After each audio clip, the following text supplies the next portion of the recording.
کیفیات کو جمع کر لیجئے۔ پہلی کیفیت وہ یہ احساس کہ میرے رب نے کہیں مجھے چھوڑ تو نہیں دیا، یہ تشویش، یہ اضطراب کہ عشقست تو ہزار بدگمانی۔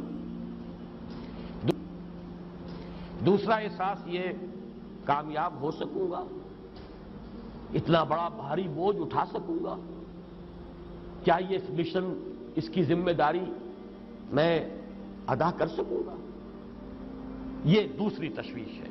اور اس میں ہمت کا کچھ جواب دے جانا، جیسے کہ نیورستینیا کا لفظ میں نے استعمال کیا۔ ان دونوں کیفیات کو جمع کیجئے تو اب صوفیاء کی ایک اصطلاح کے حوالے سے بات سمجھ میں آئے گی۔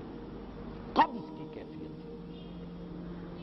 شدید قبض کی کیفیت تھی محمد الرسول اللہ صلی اللہ علیہ وسلم پر، جس میں کہ یہ سورہ مبارکہ نازل ہوئی ہے آپ کی دلجوئی اور تسلی کے لیے۔ اس کے لیے ذرا تھوڑی سی وضاحت مجھے کرنی پڑے گی۔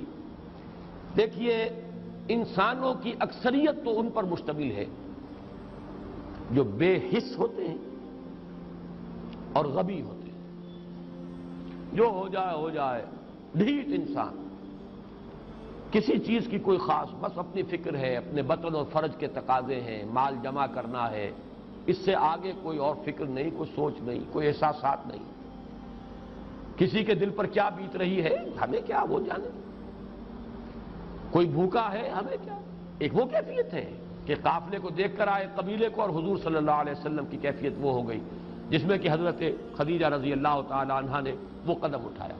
ایک یہ کہ ہوا کرے، ہم کسی کے ذمہ دار تو نہیں، لا ابالی، جیسے آ چکا ہے پچھلی صورت میں، من بخل واستغنی، استغنا۔ ان لوگوں کو چھوڑ دیجئے تو ایک اقلیت انسانوں کی ایسی ہوتی ہے جن کے لیے میں دو لفظ اب استعمال کر رہا ہوں، ذہین اور حساس۔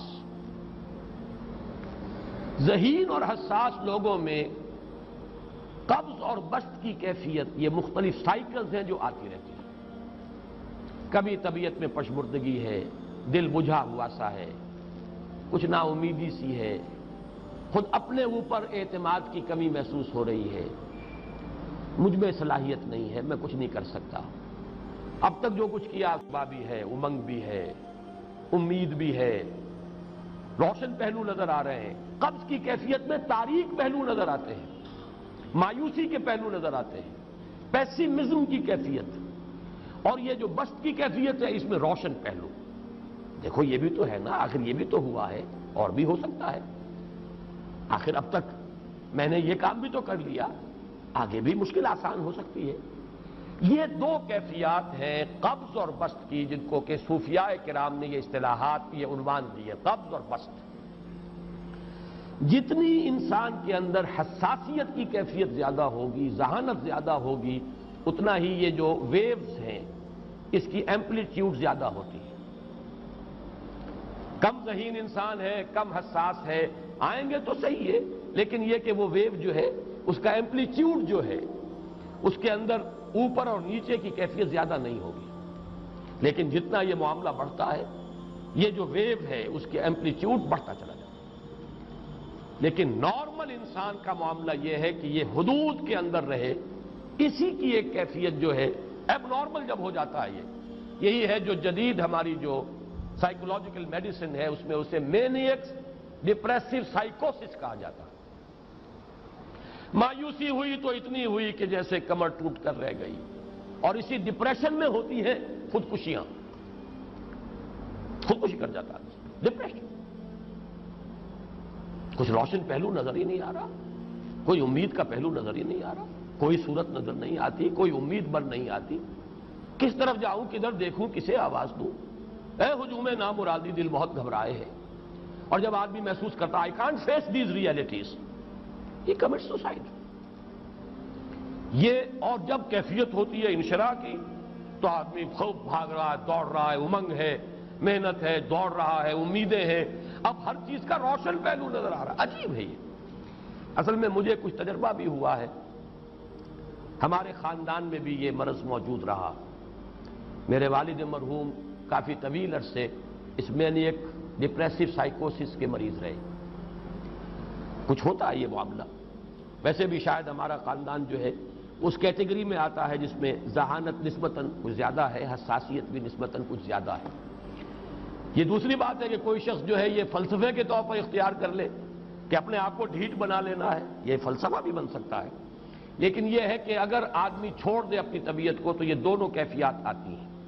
انہی کیفیات میں اگر یہ جو اپورڈ اینڈ ڈاؤنورڈ موومنٹ ہے یہ ایک حد سے نکل جائے تو یہ بیماری ہے، مینیک سائیکوسس، مینیک ڈپریسو سائیکوسس۔ اس میں جب آدمی ہوتا ہے وہ اپر کیفیت میں تو اس کے اندر بڑی عظیمت ہے، روشنی ہے، امید ہے، لوگوں سے گفتگو کر رہا ہے، حق بول رہا ہے، خوب جو ہے محفل کے اندر، اب وہ محفل میں اسے دلچسپی محسوس ہو رہی ہے اور اسے ہر چیز کا روشن پہلو نظر آ رہا ہے، خود اپنے وجود کا بھی روشن پہلو، دوسروں کے وجود کا بھی، دوسروں کی بات میں سے بھی وہ اچھا پہلو تلاش کریں گے، وہ برا پہلو تلاش نہیں کریں گے۔ جب دوسری کیفیت ہے ڈپریشن کی، ہر ایک کی بات میں کوئی برائی نظر آئے گی، کوئی اس کی نیت کا فطور ہے، کوئی فساد ہے، کوئی یہ جو ہے بدنیتی کے ساتھ یہ بات کر رہا ہے، کوئی خیر کہیں ہے ہی نہیں، برائی ہی برائی ہے، مایوسی ہی مایوسی ہے، بدلی ہی بدلی ہے۔ یہ ہے در حقیقت وہ کیفیت، اس کو غالب نے بہترین انداز میں تعبیر کیا ہے۔ ذہین اور حساس انسانوں میں ان کی جو ترقی ہے وہ انہی مراحل سے ہو کر گزرتی ہے، اور ہر ڈپریشن کے بعد، ڈپریشن میں اس سینس میں استعمال نہیں کر رہا یعنی بیماری کی حد تک پہنچنے والی ڈپریشن نہیں، صرف قبض کی حد تک پہنچنے والا معاملہ۔ ہر قبض کے بعد جب بست آتا ہے تو آگے ترقی ہوتی ہے، جس کو آپ کہتے ہیں بائی لیپس اینڈ باؤنڈس، آدمی جو ہے چھلانگ لگاتا ہے، گویا کہ ایک درجہ جو پہلے تھا اس سے آگے درجہ انسان کا جو ہے اس سے بلند تر پوزیشن پر انسان پہنچتا ہے۔ ہر قبض کے بعد جو نیا بست آتا ہے وہ ایک نئی کیفیت، نئی شان، نئی بلندی، نئی رفعت لے کر آتا ہے۔ اس کو غالب نے تعبیر کیا ہے بہت خوبصورت انداز ہے، رکتی ہے میری طبع تو ہوتی ہے رواں اور، یعنی شاعر بھی کبھی ایسا وقت آتا ہے شعر جو ہے اس پر نازل ہی نہیں ہو رہا، شعر نہیں کہہ پا رہا، طبیعت میں رکاوٹ سی ہے، بندش سی ہو گئی ہے، کوئی کلام موضوع ہو ہی نہیں رہا، لیکن پھر جب یہ کیفیت جو ہے بدلتی ہے اور جب پھر بست کی کیفیت آتی ہے، رکتی ہے میری طبع تو ہوتی ہے رواں اور، پھر اس کے اندر ایک جولانی نئی، ایک کیفیت جو ہے انشراح کی، وہ ایک بالکل نئی کیفیت، نئی شان کے ساتھ۔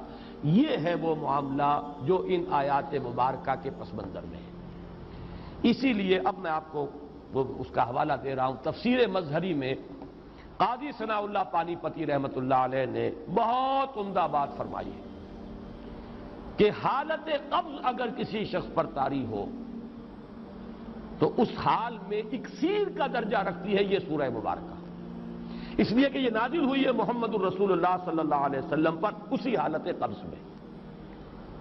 وَالضُّحَىٰ وَاللَّيْلِ إِذَا سَجَىٰ مَا وَدَّعَكَ رَبُّكَ وَمَا قَلَىٰ وَلَلْآخِرَةُ خَيْرٌ لَكَ مِنَ الْأُولَىٰ وَلَسَوْفَ يُعْطِيكَ رَبُّكَ فَتَرْضَىٰ أَلَمْ يَجِدْكَ يَتِيمًا فَآوَىٰ وَوَجَدَكَ ضَالًّا فَهَدَىٰ وَوَجَدَكَ عَائِلًا